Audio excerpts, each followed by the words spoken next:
Le prince Albert a été accueilli mercredi en fin de journée à l'aéroport de Villamor à Manille par une délégation philippine.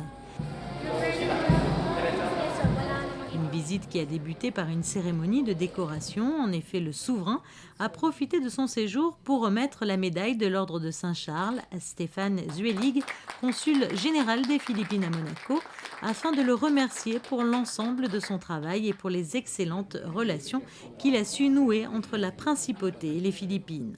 Le lendemain, le souverain débutait sa journée par un hommage à José Rizal, héros national des Philippines. José Rizal joua un rôle de premier plan dans la lutte pour l'émancipation du peuple philippin du joug colonial espagnol. Il paya cet engagement de sa vie. Lors de ce déplacement, le prince Albert a donc souhaité déposer une gerbe de fleurs au pied du monument commémoratif du parc Rizal à Manille avant de se rendre au palais présidentiel où le président de la République des Philippines, Benigno Aquino, l'attendait.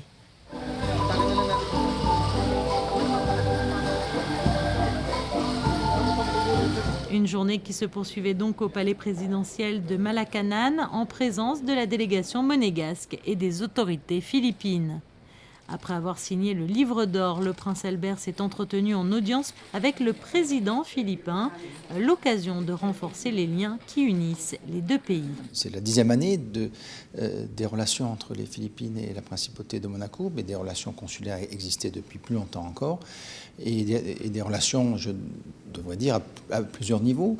Mais là, je crois que c'est ce nouvel accord de coopération dans différents domaines, qu'ils soient économiques, culturels, environnementaux même, renforceront bien sûr ces liens et permettront, je crois, des actions sur le terrain, mais aussi en principauté, et des échanges à plusieurs niveaux. Et je crois aussi que le fait qu'ils aient été très intéressés par le président Aquino nous a posé des questions sur l'économie de la principauté et sur aussi les activités du Monaco Economic Board. Et bien, tout cela, je crois, contribue à la richesse de ces échanges et nous allons pouvoir, bien sûr, travailler dans ce sens-là dans les mois et les années à venir. Il s'agissait de la première visite officielle du souverain en République des Philippines en tant que chef d'État, sa dernière visite remontant à novembre 1999. Il y a des nouveaux quartiers qui ont, donc ça c'est la partie visible, des nouveaux quartiers qui ont pris forme et qui contribuent à l'activité économique du pays. Et bien sûr, le président Aquino l'a même dit lors de nos entrevues que même si il y a eu un développement significatif, tout n'est pas encore parfait et il y a bien sûr des régions qui sont encore en développement avec des problèmes sociaux très importants, mais je crois que les Philippines sont sur une bonne voie. Ils sont un des acteurs, je crois, très significatifs des pays du sud-est asiatique. Et je crois que l'on va pouvoir voir encore leur présence et leur activité s'accroître dans les années à venir.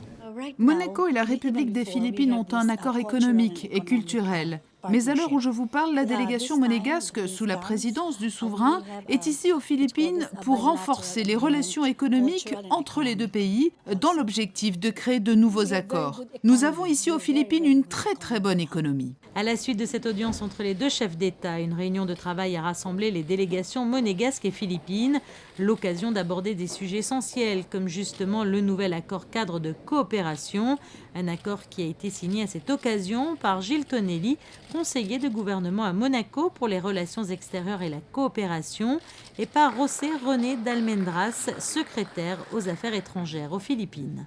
Un accord de coopération très général qui permettra de développer déjà des choses en route, notamment au plan environnemental, vous savez combien il est important pour notre souverain, mais également dans d'autres domaines comme économique et scientifique également.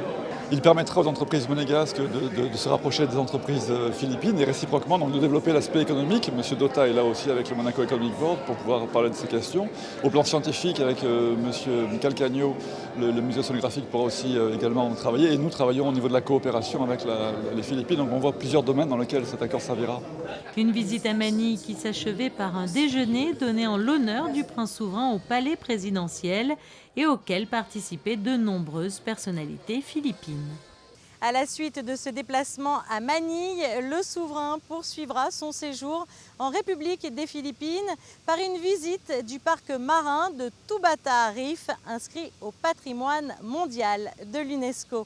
C'était un reportage de Christina Thomel et de Sylvain Péroumal.